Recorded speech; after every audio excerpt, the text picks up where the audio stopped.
PDF है।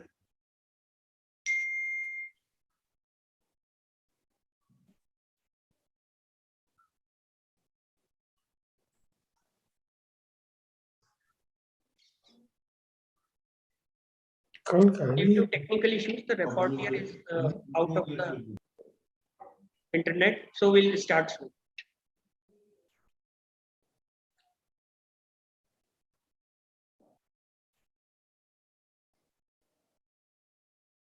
If you can figure out, you can figure it out. If you can't figure it out, then there is a recorder, but recorder में नहीं है last step तो, and contacts में था क्या देखो. Sir, we should start because I have a hard deadline at 11:05. Yes, sir. We are going to start. There are some technical glitch. They are trying to correct it.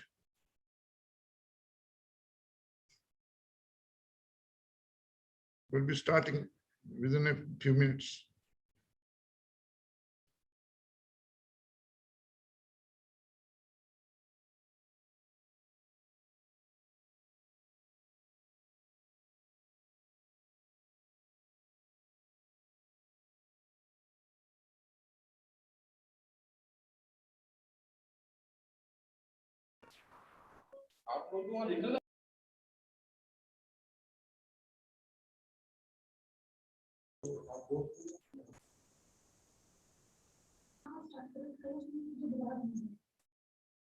Good morning and welcome. Vidyapeeth Vishwavidyalaya welcomes you all today for the inaugural session of conference on New Age Technologies. This conference is organized and hosted by Sri Vaishnav Vidyapeeth Vishwavidyalaya as a collaborative effort between SVVV and IIT Indore under the aegis of Madhya Pradesh Vigyan Sammelan and Expo 2021. Honorable Chief Guest, Padma Shri Dr. Ashok Jhunjhunwala, Professor IIT Madras, Guest of Honor, Dr. G. Satish Reddy, Chairman DRDO and Secretary, Department of Defense R&D, Honorable Vice Chancellor, Dr. Upinder Dhar, Dean FDSR, Dr. Santosh Dhar, Conference Convener of New Age Technologies from IIT Indore, Professor Ram Vilas Pachauri, Conference Convener from SVVV, Dr. Namit Gupta, members of the coordination team of MPVS 2021 and coordination team of SVVV, head of the institutes, head of the departments, faculties, delegates from industries and academia, all the authors and researchers, a very good morning to all of you. I, Kriti Patida, feel privileged to welcome you all in the conference on New Age Technologies. Madhya Pradesh Vigyan Sammelan 2021 is the celebration of 75th year of Indian independence as Azadi Ka Amrit Mahotsav to recognize the contribution of Indian scientists, technologists and industrialists in Indian freedom struggle.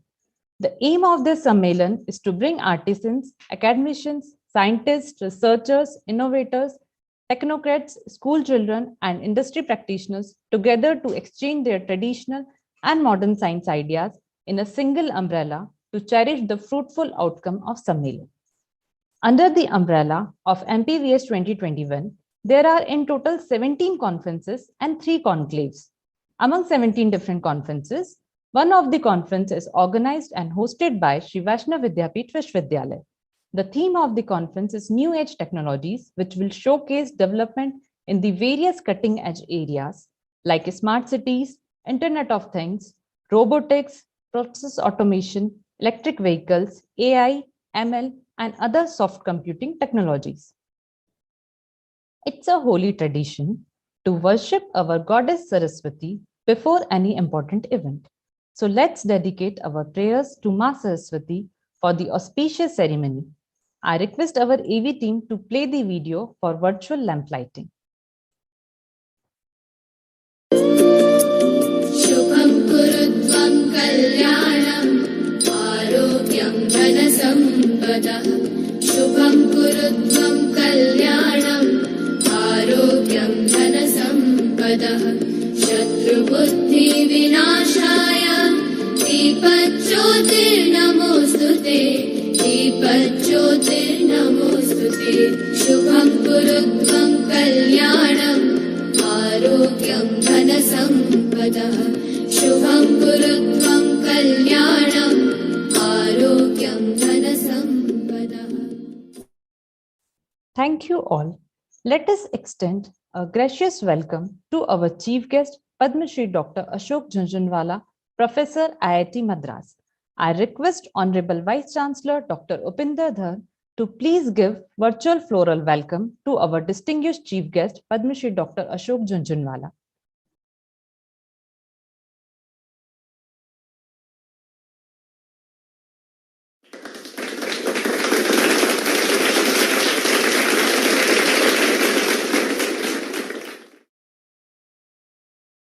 We welcome you, sir. I once again request Honorable Vice Chancellor Dr. Upinder Dhar to welcome our guest of honor, Dr. G. Satish Reddy.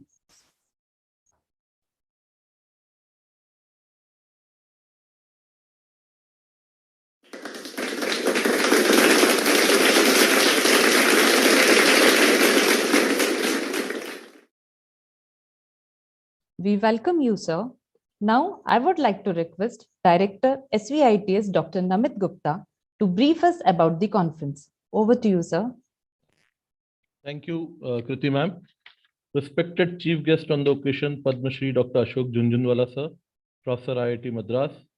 Guest of honor, Dr. G. Satish Reddy, Chairman DRDO. Honorable Vice Chancellor of Shri Vaishnav Vidyapith Vishwavidyalaya, Dr. Upinder Dhar. Conference Coordinator for the theme New Age Technologies from IIT Indore, Dr. R.B. Pachori. Mr. R.K. Garg, representative of MPCST Bhopal. All HOIs of SVV, HODs, participants, faculty members, and dear students. A very warm good morning and welcome to you all for the inaugural session of this conference on New Age Technologies, organized and hosted by Shri Vaishnav Vidyapith Vishwavidyalaya, Indore, as a part of Madhya Pradesh Vigyan Sammelan and Expo 2021.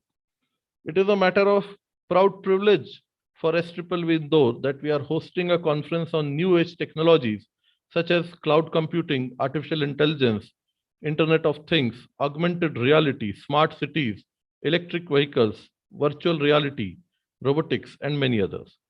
Today is the era of technological burst. The advent and expansion of internet and in turn information technology has given a complete spectrum of new technological advancements. The best example of technical advancement in last 10 to 15 years is mobile technology. Just 15 years back, mobile was a device whose primary use was only oral communication. But the change in the technology has now made it useful for almost all possible operations of a computer or laptop or even beyond that. This technological growth is now more rapidly moving ahead. The purpose of this conference is to provide a platform to the researchers to showcase their ideas and innovation. The 2 days conference is split into 4 plenary sessions and 4 technical sessions. On day 1, that is today, on 23rd of December 2021, after the inaugural session, we'll have plenary session 1 from 12:30 p.m. to 2 p.m. The track for this plenary session is Future of Artificial Intelligence, Machine Learning, Augmented, Virtual, and Mixed Reality in the Present Scenario. Well-known and renowned speakers from IIIT Allahabad, NIT Raipur, and Mercedes-Benz Research and Development India shall be participating as expert speakers in this plenary session. Later today, in the afternoon session, we'll have second plenary session from 3 to 4:30 p.m. The 3 to 4:30 p.m. is on smart cities. Are smart cities going to be the real? The track is, are smart cities going to be real? Speakers from IIT BHU, IISc Bangalore, and IIT Roorkee shall be expressing and giving us the idea about this particular track. Along with the 2 plenary sessions, there will be 2 technical sessions which will be going on in parallel between 12:30 to 2 p.m. and 3 p.m. to 4:30 p.m. Day 2, that is tomorrow, on 24th of December 2021, will begin with a 3rd plenary session from 11 a.m. to 12:30 p.m. Professors from IIT Guwahati, Senior data scientist from Mitsubishi, and BITS Pilani, professor, shall be talking to us on new age urban development. Along with that, the fourth plenary session tomorrow will be from 1:30 to 3 p.m. In this particular plenary session, the topic or the track is Technologies for Industry 4.0. And industry consultants from TCS, TCS Pune, Dimensions Pune, and AI Behave Bangalore shall be the expert speakers in this plenary session.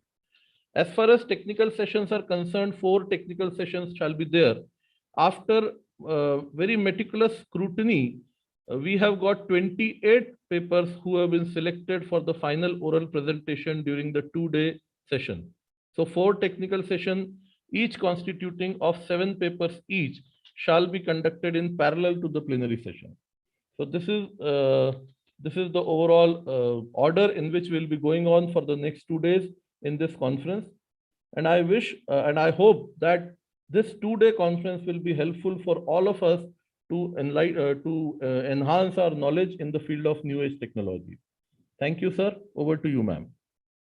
Thank you, sir. I would now request our Honorable Vice Chancellor, Dr. Upinder Dhar, to please deliver the welcome address. Over to you, sir.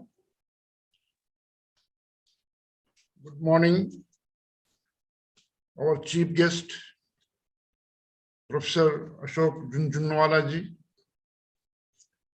guest of honor, Dr. G. Satish Reddy, all other guests who have joined this conference, representatives from our partner IIT Indore, MPCST, MPPURC, and other institutions, and all the delegates. Good morning to all of you. I'm very happy to see Professor Junjunwala this morning because I have very pleasant memories of having met him a few years back at ICER Pune. This occasion has gained more grace by his presence. He's a highly respected scholar and well-known thinker in the country. Dr. Reddy has also been with us almost 1 year back when we had organized a national conference in collaboration with the Center for Advanced Technology, CAT Indore. This conference is a very important conference which is being organized statewide. Many departments and institutions are involved in organizing this conference on a very important theme. When we talk about new age technologies, we are talking about something which relates to future. What we witness today is a world that is evolving and adapting itself to the disruptions caused by emerging and changing technologies. The consumers too have been forthcoming in embracing the innovations brought by these technologies to ease our day-to-day lives. From an era of smart devices to connected devices, and now to connected experiences. So we had a transition from smart devices to connected experiences. We as consumers have played a critical role in making the impact of these technologies more profound by adapting to the tech-led innovations and being willing to allow the tech enablers to gather more data for improvised and personalized experiences. The immediate future is all about leveraging the power of artificial intelligence, autonomous thinking, autonomous things, Internet of Things, augmented reality, virtual reality, to revolutionize most of the industries, be it manufacturing, supply chain logistics, retail, education, healthcare, financial services. As we all know, autonomy is all about the ability to take informed and independent decisions. And related to it is what we call autonomous things, which is self-governing. Autonomous things are all about adding an edge to automated process or automated operations by clubbing them with the power of artificial intelligence to enable informed decision making and removing human interventions from operations. Autonomous things have the power of transforming multiple industries like manufacturing, healthcare, vehicle, defense services, emergency response systems, retail, construction, education, etc. The Indian agriculture industry has a large potential to transform itself with the power of autonomous things. The farmer community can reap its benefits by innovating the entire agri ecosystem with smart sowing vehicles, which can sense the perimeter of the farm without the intervention of farmers. It can automate sowing of seeds and cutting of crops. Smart vehicles, drones can be connected with weather forecasting systems and can be enabled to inspect, monitor, spray insecticides, and buying and selling recommendations can be enabled via farmers app. Crop insurance also can be enabled, and claims too can be settled with the help of autonomous things. It has the potential to revolutionize the farming industry. Defense services can leverage the autonomous things in a big manner to come with fully automated vehicles for patrolling and surveillance equipped with thermal imaging sensors and the ability to trigger an attack. It will ensure the safety of our army staff as well. Autonomous things will impact emergency response drives, evacuation drives, distribution of medicines to cyclone or flood affected areas. It will ensure materials reach without delay. Smart city and elderly care are other areas where autonomous things has a widespread role to play. Its scope will continuously increase in the immediate future. Increased use of augmented and virtual reality is another application, another technology. We have been talking about immersive experiences which can be enabled by virtual reality, but has been largely used by the gaming industry. In the current times of study from home, augmented and virtual reality can be applied to make the learning experiences very immersive. Owing to the lockdowns, students can experience physics and chemistry experiments without being physically present in school labs. This application we have been seeing for last 1 year. Anywhere, learning can be made interactive and effective with the deployment of augmented and virtual reality technologies. This comes handy for engineering and medical students as well. Besides this interactive use, manual for home appliances, vehicles, vehicle claims investigation, retail shopping experience in the current pandemic scenario can be enhanced by augmented and virtual reality.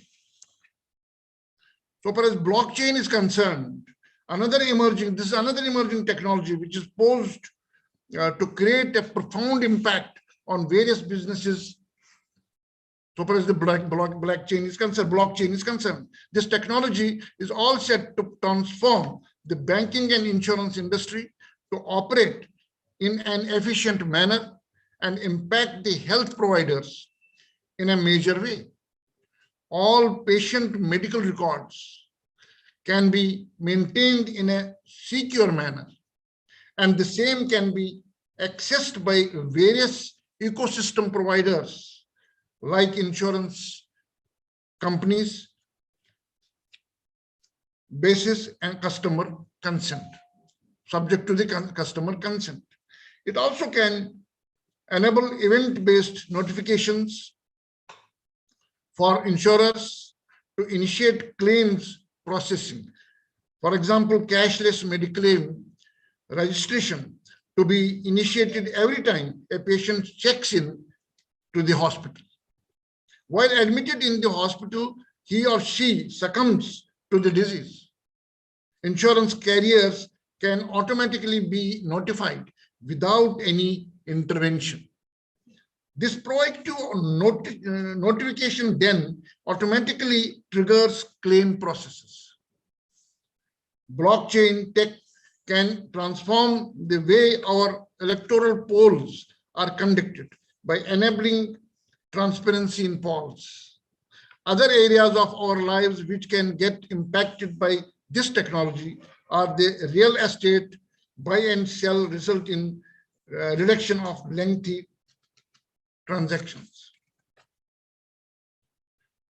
Finally, while we see the emergence of voice-based bot slowly taking over outbound calling, IVRS handling and inbound calls, voice technology has the potential to emerge as a new interface and can displace the existing GUI interfaces in a big way. It minimizes the efforts taken by the customer to reach out to the organization for help. Voice command enabled personal devices are already in vogue. To provide a differentiated experience for their customers, enterprises will soon start assigning personal assistants to customers which are controlled by voice commands. Voice technology also paves way for conversations to take place in regional languages, which can be leveraged by financial institutions and insurance companies to increase their outreach to a larger population base who are not literate. With these words, I'm sure that during these coming days, we have a lot to learn. We are having people who are highly qualified and highly experienced, people who have done a lot of research, and we will be much richer in our understanding about this new age technology and particularly their applications to make life easier and enhance the quality of life. Thank you very much. Thank you, sir. It has always been highly inspiring to hear you. We are honored and privileged to have with us Padma Shri Dr. Ashok Jhunjhunwala, Professor IIT Madras, as our chief guest. Before inviting him for the address, let us know about his professional journey. Padma Shri Dr. Ashok Jhunjhunwala is an eminent professor in the Department of Electrical Engineering at IIT Madras. He is also the principal advisor to Minister of Power, MNRE, and Railways, Government of India, New Delhi. Following his BTech degree from IIT Kanpur, I think we don't need this detailed this thing. Let me speak. And by the way, I used to be from between 16 to 18 principal advisor to Shri Piyush Goyal, but I came back to IIT Madras. I'm heading the research park, and we are sitting at the research park. I wish I could get many of you to come here. Dr. Upendra Dhar, Satish Reddy, I don't see him here. I don't know that he's there. The others. So good to see you. And thank you for inviting me for this very important conference on new age technologies. So let me straight away get into whatever I have to say, Kirti and Anjali. Sure, sir. Um, I know that you are going to talk about lots of different things. I heard that artificial intelligence, quantum computing, cryptography, and I think right now Upendra Dhar sir gave a lot of things that we are going to talk about. I'm going to talk about something different which I thought was very critical. And tomorrow is not there without it. So, which is certainly lots and lots of new age technologies, but probably less fancy. And we don't therefore talk about it. And I didn't see in the program too much of that being covered. Everyone today hears about what is happening to the earth, to the world, the way the carbon emissions are going on increasing and impacting the earth. I'm very afraid the way the global warming is going on, it is 50 to 70 years that the world may get into very, very severe problem. But it is not that long away. The impact of global warming is taking place today. Chennai, as Madras, all of you know, is a big city, one of the big, probably third biggest city in the country. And we are not talking about poor people. For example, a high-income group housing, not very far from here, from IIT Madras campus, DLF city it is called, it's about 2,000 people live there. It's a very large number of buildings, complex. And 2 weeks back, there was a heavy rains in India, heavy rains in Chennai, a little more than usual, nothing very unusual, but a little more than usual. And the place was flooded for a week, so that some of my staff who lived there actually had to come out of that place by a boat. They were coming to the main road and then taking another vehicle to come here. What I'm saying is that the global warming is already starting to impact the world. And it is going to probably impact India more than anyone else, because India has lots of poor people. And here, the example that I gave you, it was not even poor people, even the rich people are getting impacted. So I'm going to therefore talk about the global warming and put all the technologies that you're talking about in that context. India, being a second largest population in the country, world, probably soon will become the largest population, cannot afford global warming. Now, what is happening if I get into it?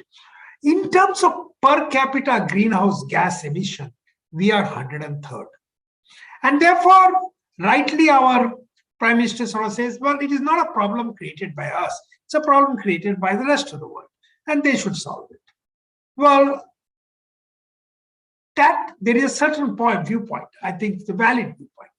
But if I look at it in terms of what is total greenhouse gas emissions being done, not per capita, we are number 3. And the rate at which our GDP is rising, we will after some time be number 2. So today, at least, we are contributing to the destruction of the world. Very, very significant. And therefore, if we do not work with the rest of the world and somehow fix this issue, basically stop the GHG emission, become what is called net zero, start using renewable energy and stop emitting carbon dioxide and become net zero, we will contribute to the destruction of the world and we will be the most impacted. Now, how do you go about doing this? Well, onus is on us. We have to take the initiative. Of course, the rest of the world also has to work. We have to persuade the rest of the world. But I will say time has come for India to take the leadership. And that's where our young talent, 1 million engineering students graduating every year, we can put a large number of people on new technologies, I'll say new age technologies to counter that. 10 years back, when I first encountered this problem, and this is where the reason I had gone to Delhi also to work with Piyush Goyal, at that time he was the energy minister, minister of power. You know, 10 years back, the technologies were not there. What alternatives that we had for coal power? And coal power and using oil and gas is fossil fuel. What is called fossil fuel was destroyed. Today, fortunately, solar and wind produces power at a cost lower than coal produces and does not have any GHG emission. India has the capacity of expanding solar and wind as much as you want. In fact, we had done a computation that 4% of deserts of Rajasthan can generate enough solar energy to power the whole country. And we have all our coastal areas also. And we are doing some work on solar and the next generation wind, not enough. I'll say solar cell manufacturing should take place. Module manufacturing and system manufacturing is taking place, but we need to do the next stage, research R&D, so that with perovskite, as the solar efficiency increase, we are become the leader in producing. Similarly, in windmills, when you talk about high windmills at higher heights, we should take the leadership. But solar and wind in itself is not enough. Solar and wind is unlike coal and fossil fuel, which can be turned on, turned off, and increased, decreased to the extent that we need. Solar and wind is given, energy comes to us, electricity comes to us whenever God wishes, whenever sun shines or whenever wind blows. What we need is storage. If we don't work on storage, energy storage, we need to store the energy whenever it is in excess, solar and wind energy. And wherever it is in deficit, we need to draw it out of the storage. So storage will play a very important role, and all kinds of storage. The first storage that we can start using, complexes like what I'm sitting here, IIT Madras Research Park, is a 1.2 million square feet office complex, R&D complex. We actually use 40% of our energy in air conditioning. And air conditioning is a major usage throughout the country. In the winters, there may be a little bit of heating. Now, there is no reason. What we have built is a 300,000 kg chilled water storage. So a simple chilled water storage. We chill the water whenever there is excess energy, store it in a chilled water, insulated chilled water storage, and use it whenever we need. That's the lowest level storage. Then the lithium-ion battery storage. Excellent. The cost is coming down. How do we make solar chilled water storage, wind chilled water storage, and lithium-ion storage, so that for all the institutions, office complex, maybe industries, all the energy comes from solar and wind? This is the very, very important work. Then there is work going on here, but we need to do it at 25 places in India, and we need to become the world leader in that area. But solar and wind, while the chilled water storage and lithium-ion battery storage, while it is excellent for day-to-day energy variance of usage and consumption, it is not storage for several months. For example, wind energy peaks in 3-4 months. If you want to generate enough at that time and store, then we need different kind of storage. The kind of storage that can make sense is like zinc air storage or aluminum air storage, where zinc is consumed when we give out the electricity, and it can be recovered whenever we want to charge. I think these are the kind of work that and I'll say these are new age technology on par with artificial intelligence, in fact, better than artificial intelligence. We need all kinds of storage. Then we need to work on hydrogen. Electric vehicle work is already started. Two-wheeler and three-wheeler, it is going on now. We need to proliferate and see all our two-wheeler and three-wheelers become electric. In next 5 years, we need to bring in four-wheeler, trucks, and heavy vehicles into electric vehicles. The next very, very important technology is hydrogen. Hydrogen and green hydrogen. Hydrogen produced from solar and wind, not from fossil fuel. Now, and we need to make it inexpensive. We need to make it at 50 rupees per kg, 70 rupees per kg. That's only it will compete with the fossil fuel. How do we go about doing it? What do we use it for? For example, green hydrogen is going to be the base for next generation fertilizers. Today, fertilizers come from fossil fuel and we cannot afford to do that. So we need to make the green hydrogen at 70 rupees per kilogram and then use it to create ammonia, green ammonia, and then the fertilizer. Similarly, we need to use green hydrogen for steel plants. Steel plant today use a lot of fossil fuels, a lot of coal and other gas, and we burn that. And that is emitting large amount of carbon dioxide. Can we use green hydrogen instead? I think a tough challenge. Economics doesn't work out today. In next 5 years, we have to make economics work out. Even more important is cement. Madhya Pradesh used to be a slightly low-income state till recently, and now going to rapidly rise. As your state GDP rises, more and more complexes will be built, more cities will be built. You will need more and more cement, and cement is a very large producer of carbon dioxide. Where does cement produce carbon dioxide? First is in making of cement itself. 35% of carbon dioxide is produced in terms of burning coal. We cannot afford to burn coal.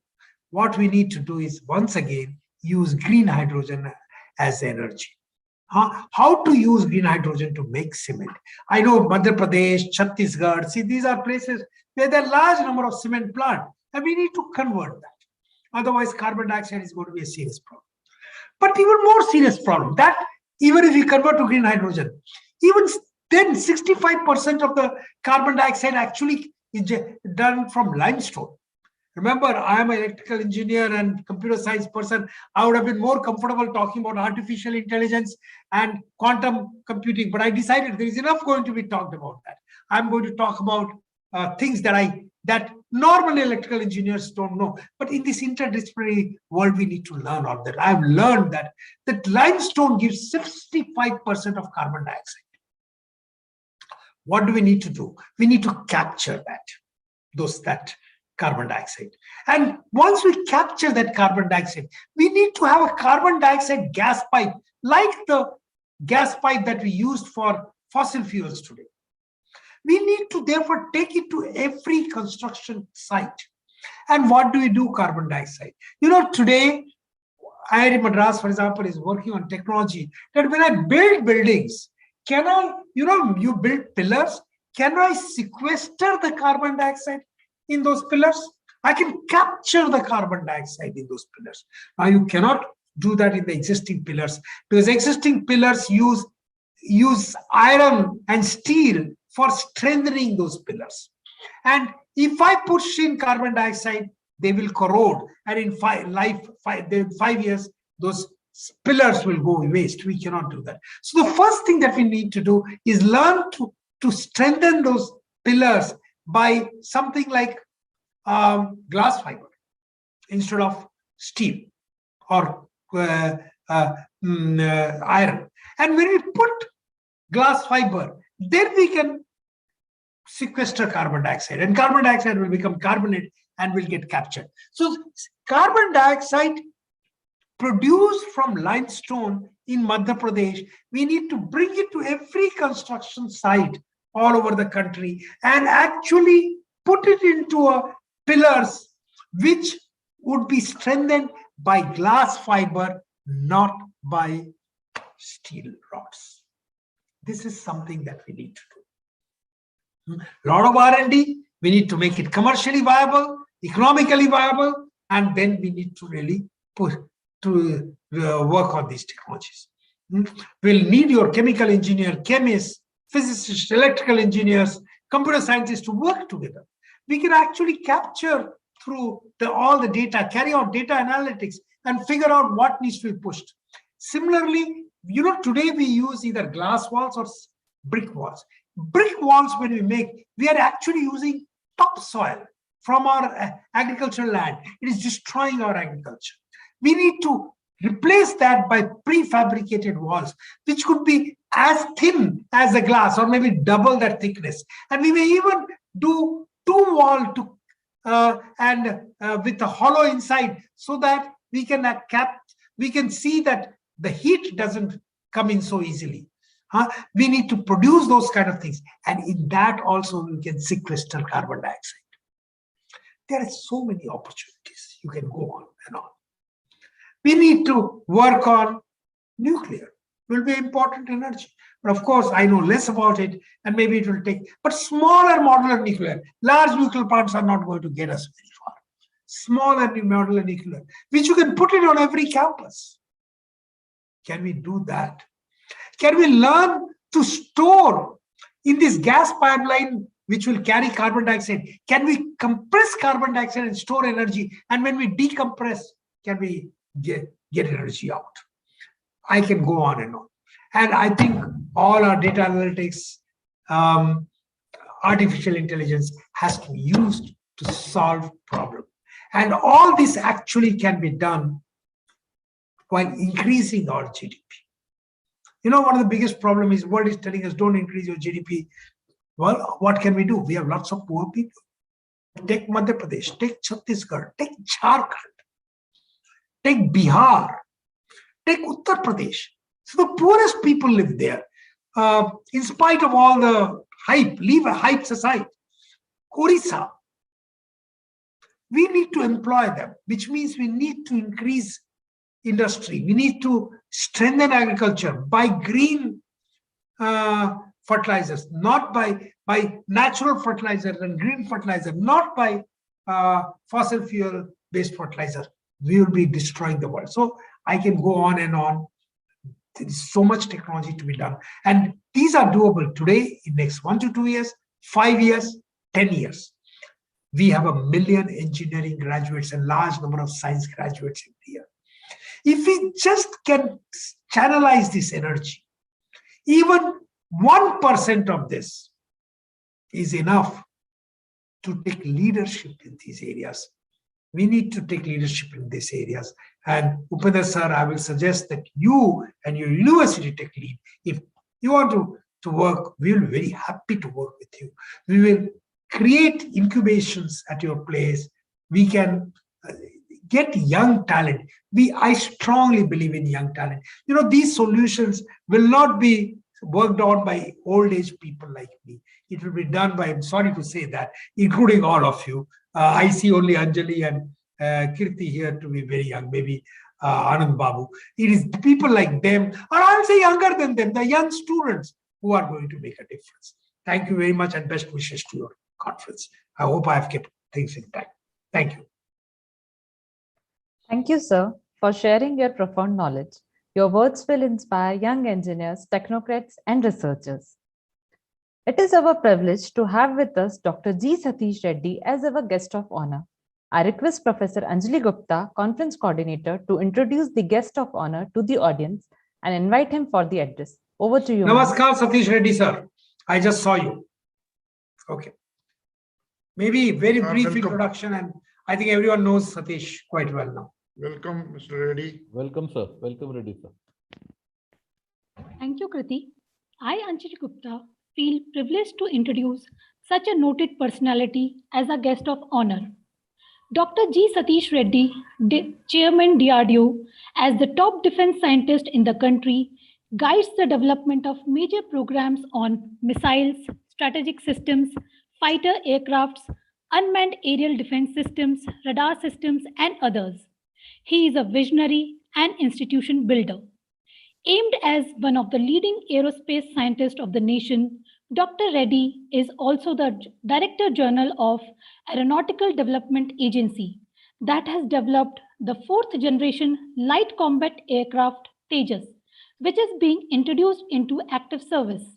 With his experience in the designing of missile systems like Agni, Prithvi, Akash, and aerospace applications, he has directed multiple development projects for advanced defense technologies.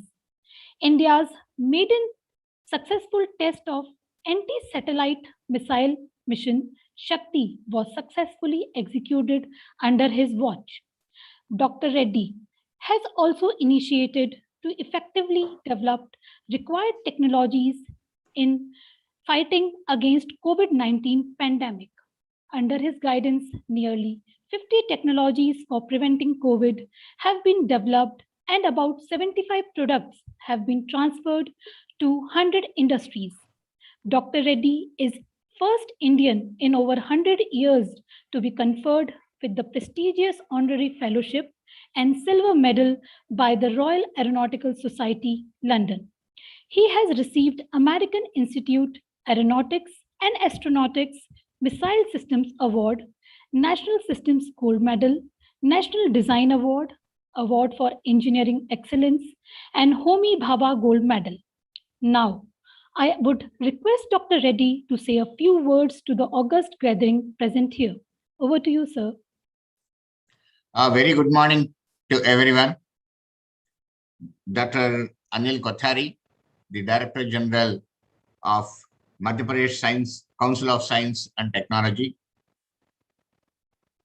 Professor Upinder Dha, the Vice Chancellor, Shri Vaishnav Vidyapith Vishwavidyalay, and the well-known professor in India, Professor Ashok Junjunwala, whom we all know very well, who gave the talk just now, and all others who are present, very good morning to you.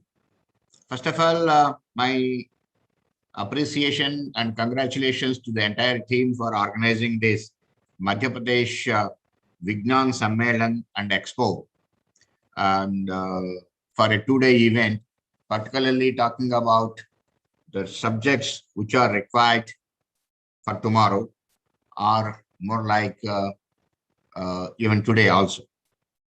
And for a state council of science and technology and a university like SVV to organize on this topic, it is really, we all have to appreciate them. And then these are the things which are required, where states have to show a lot of interest in the new technologies and see that the academic institutes in the states are coming up to the level what we are expecting and all that, not the just national institutes. So I really congratulate the people for organizing this event. Talking about the new age technologies, what are required and what we need to work upon. Firstly, one thing is we have to see that where do we stand, where are the gaps, and what are the things which we need to do is one of the important things. Firstly, I strongly have been always saying that generally India has been in the last few decades, we have been catching up with the technology and we have been developing many things and we are coming up with many technologies. It's good that yes, we are able to catch up and we are able to come up and look at the achievements what Department of Space has done, or Atomic Energy has done, or the Department of Defense R&D has done. Many things have been achieved. And you can see that many technologies which have come, whether you are talking about consecutive flight tests of PSLV or Chandrayaan or Mangalyaan, we are going to have Gaganyaan. We're talking about atomic energy based various nuclear power stations or actual nuclear power and many other things. Or in the defense, talking about many missiles or aircrafts or tanks or guns or torpedoes or radars and all that, what we are doing. But we all have to know that this all have been good, that we have been catching up and we are trying to become self-reliant and we are trying to become Atmanirbhar. But at the same time, we have to say that we have been catching up. We have been a technology follower, meaning any advanced nation, a technology gets developed, and we have been trying to follow and try to develop the similar technology, similar systems in the country. Maybe 4 years later, 6 years later, 10 years later, or whatever it is, has been the general trend. There may be some couple of exceptions, but by and large, this is what has been happening. But now it is time for us to be on par or to be leading the world in the technologies. This is what actually Honorable Prime Minister has been continuously telling in all our meetings, saying that when do we lead? When do we become the first nation to develop certain technologies? And where are we with respect to any technology comes up without any time gap? We are in the same contemporary period, that same technology is available. This is what is the important thing what we need to have today. If the country has to prosper, a technology follower cannot export the systems. This is one thing. A technology leader only can export the systems. So we need to lead the technologies. So we need to identify the technologies which are required for tomorrow and start working from yesterday onwards and try to make the systems for tomorrow and lead the world, or otherwise you are not lagging the world, whichever it is. Even if you're not at least leading, and if you're not going to be a first of its kind system, you're not developing before anyone, but at the same time, you should not be lagging behind. So this is one of the important things. So look at what are all the technologies that are required, what being done elsewhere, and who are all trying to work out to come out the systems for tomorrow. Talk about, let's say today, as I think rightly mentioned somewhere in the briefing papers, the quantum technologies is one thing. All of us very clear that the quantum technologies are going to come up, and that is what is going to be changing the whole scenario is one thing. So whether you talk about in the computing area, when we talk about, we are talking about various, teraflops and petaflops and things like that and all that today, but the quantum technologies, the quantum computing comes, it's going to be a different ballgame. So this is one thing. Same in the quantum technologies, when we talk about, you have to talk about the quantum communication is one of the important things today. See, when the communication, when we are having today, the security is the most important thing what we need to have. So how do we have the security, and how do we ensure that whole communication, the data what we are sending is secure, is one thing what we need to talk about, the quantum communication, which a natural security comes out of the basic fundamentals of that entanglement is one of the important things. Similarly, talking about there, the quantum radars or the quantum navigation is important thing what we need to look at and try to work on all those areas. In fact, not that the country has not worked on it and country has not taken up those works, but it is, all of you know that many universities, many R&D organizations have started this work, and it is the need of the hour to see that we are all having in a mission mode, this project is being taken.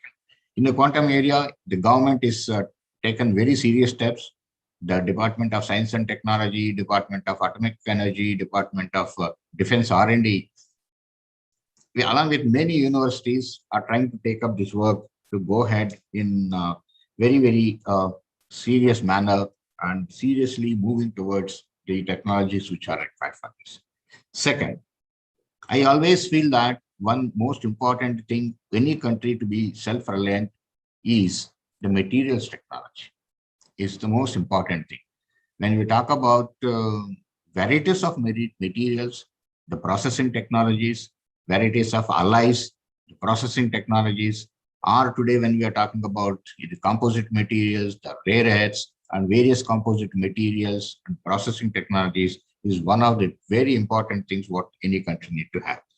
I always say that, leaving aside, I'm not getting into the technologies like agriculture, food and all that, but as far as the technology is concerned, materials and manufacturing technologies are the most important things for any nation to have in a leading way, so that the country really becomes self-reliant, and then you will be having that also technologies.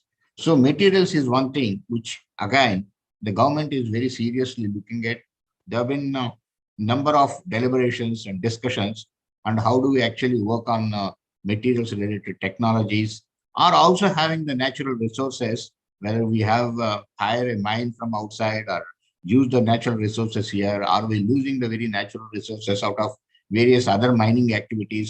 Like many times you see the rare earths, what we have in the East Coast, many of the rare earths are going away as part of the silica mining and things like that. This is one of the important things what the country has to look at, and then look at the holistically the various material technology. We talk about high temperature, lightweight, high strength materials, structural strength and whatnot and all that to various requirements, whatever you're having. Today we are talking about the stealth technologies. Let's say today, if you can't be happy saying that I have made an aircraft, I have made a UAV. Now you have to see that the aircraft or UAV is invisible to the radars.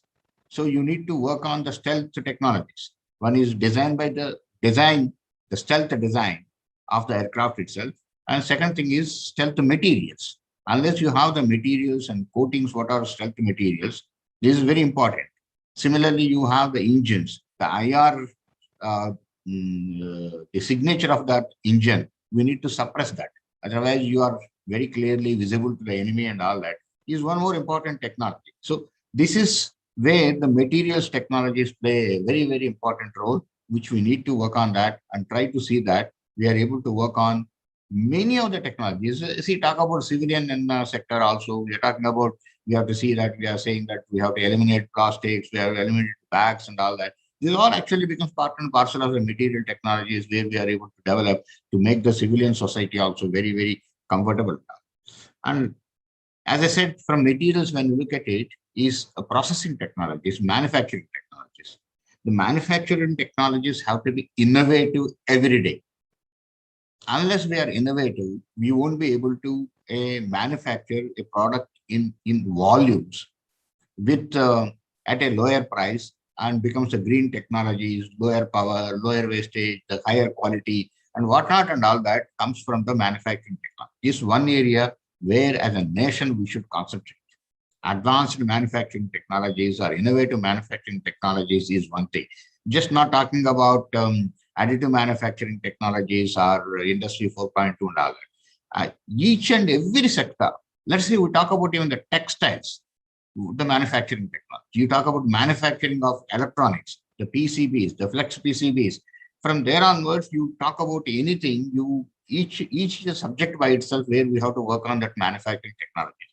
If you look at United States, have identified 42 sectors wherein they wanted to establish innovative manufacturing institutes in each and every subject. Like I said, all these areas. So that is one area where we need to concentrate the manufacturing technologies, the processing technologies which are required. That's one area what we need to concentrate. Likewise, you look at many technologies. Today you talk about electromagnetics, or you talk about directed energy, whether you talk about lasers, you talk about high power electromagnetics, high power electromagnetic energy, and many things. You talk about underwater communications. So there are many areas. Actually, it is not a conference where we have to, I can develop on as a guest of honor, going through the entire spectrum of the technologies, but we can work on that, and they're all actually well defined, which are the areas what we need to work on, and many things. So if I look, just touch upon the other area coming out of these technologies is like I think Professor Junjunwala was mentioning about agriculture and things like that. This is one of the important areas. Not only just in the areas where the normal playing areas, we talk about the areas where the people live in extreme conditions, extreme cold conditions or extreme heat conditions or desert conditions and all that are high altitude conditions. This is where again the people have to have livelihood and people have to have their regular vegetables or other things which are required for them is one of the important things. I like to mention here the technologies which have been developed by the laboratories for DRDO, which are in the high altitude areas like Leh and all that, have done enormous work in this to actually develop varieties of technologies for growing all these things and actually consolidating and training the farmers in these technologies and try to see that there are storage conditions also, because these are extreme conditions. See, you have winter and summer and you need to store these whatever vegetables and fruits and all that you have made also. It is now, I can very confidently say that during the summer, they don't import anything from outside, Chandigarh or Delhi and all that. And today, even the winters, the 60% are being grown there itself. The greenhouses and concept what have come, which actually maintain the temperature in the extreme temperature conditions at a very low cost. Actually, you are always maintaining temperature somewhere around 15 plus or minus 3 or so, which is very, very good condition for these agriculture related things, is some of the technologies. So likewise, we have to see that how actually in those areas also we can grow and see that the villages across our extreme conditions also are able to stay in the villages and get the technologies. So you look at enormous areas are there, like what we are talking about. Ministry of Earth Sciences and Oceanography is taking up a deep ocean mission to look for varieties of these things. So these are again one of the areas. So a lot of areas are there we need to concentrate. So the most important thing is we all have to be focusing on the areas who needs to do what. See, primarily what happens is in any country, it is academic institutes, the research organizations, and the industry. These are the three things which actually the roles have to be very, very clear and we need to work. Academic institutes have to be focusing more and more on the fundamental research and to the applied research, basic research and applied research, coming out with science and technology related things, which will actually pave way for the technologies to be coming out with systems and products. The R&D organizations in the country should take it from applied research to translational research and coming out as a prototype. Industry, one is of course production in large volumes with innovative manufacturing technologies or advanced manufacturing technologies, and also in niche areas coming out with a lot of innovations. A lot of innovations coming from the youngsters or startups and things like that, or the industry. When you develop a technology, then you making that, using the technology, coming out with many of the innovative products is one of the very, very important things, which actually makes the product sellable. So these three fundamental elements, which are the academic institutes, R&D organizations, and industry, with clear roles, we need to work on the technologies which are required for tomorrow. And that's the goal. That's the goal of the nation. So that if we are going to be leading the world in the next, let's say 10 years, we have to put our goal and what are the technologies, what are the timelines, what we need to develop and all that, work on that. And I'm sure that the country is moving in the direction. Lots of efforts are being made, and lots of academic institutes are coming in the world rankings today, and a lot of research organizations also coming up with a lot of products, and industry is of course definitely coming to the world standards today. With this, if actually a momentum is created everywhere across the country, including the state universities, I think we'll definitely be able to lead the world and make technologies which are required for tomorrow. I once again congratulate the organizers for organizing this conference on an important theme like this. And my best wishes to you. We are always there with you, all of you, to work together and provide whatever support is required or whatever jointly we can work together also. We are always there. That's our duty. And my best wishes to you, all of you. Thank you. Jai Hind. Namaskar. Thank you, sir, for your words of wisdom. It is our pleasure to listen to you. Now, I request Dr. Uttam Sharma, Professor and Head, Department of Physics, SVV Indore, to propose words of thanks. Am I audible? Yes, sir. Yeah. On behalf of Shri Vaishnav Vidyapit Vishwavidyalaya, I would like to thank Chief Guest of the inaugural session of conference, Padma Shri Professor Ashok Junjunwala ji, for sparing his valuable time and thought-provoking address. Thanks to Guest of Honor, Dr. G. Satish Reddy ji, for your motivational speech and giving vital time from your busy schedule to grace this event. Thank you, sir. I would like to express my sincere thanks to Vigyan Bharati Malwa Prant, Indian Institute of Technology, Indore, Madhya Pradesh Council of Science and Technology, for giving us opportunity to host this conference under the aegis of Madhya Pradesh Vigyan Sammelan and Expo. I express my gratitude to Honorable Vice Chancellor of Sri Vaishno Vidyapit Vishwavidyalaya, Dr. Upinder Dhar, who always encourages us to give our best. Thank you very much, sir.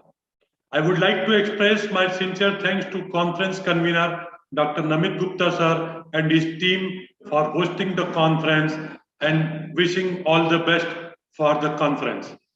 A big thanks to all the academicians, scientists, researchers, innovators, technocrats, and students for participation. I also want to thank the people who work behind the scene to execute this event. Special thanks to our technical team. Thanks everyone. Thank you very much. Thank you, sir. Thank you. And thanks to also Anjali and Kriti. Thank you, sir. We'll be in touch with you. So can I discuss? Oh, there is a national anthem. Yeah, Yes, sir. Yeah, Yeah. no national anthem. Yes. I request everyone to rise Thank you. for national anthem.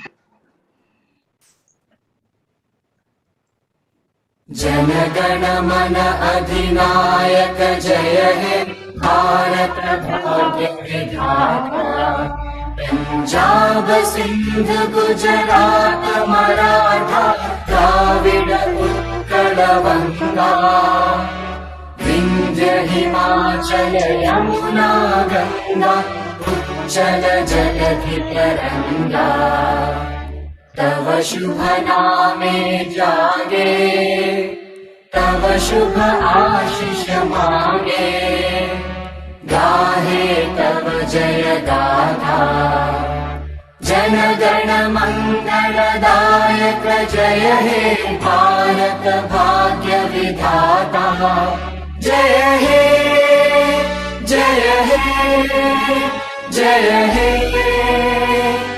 जय जय जय जय हे Bharat Mata ki. Jai. Thank you, everyone, for being with us. Have a nice day. Thank you. Thank you. We are leaving. Thank you. Thank you, sir. Thank you, Thank sir. you. Thank you, sir. Thank you. Thank you, sir. The first plenary will be beginning at 12:30. So I would request all the dignitaries to please join us for the 12:30 plenary session. Thank you. Namit sir, lunch nahi kya? We are having a virtual lunch for everybody. Cryptocurrency दे दो आपको virtually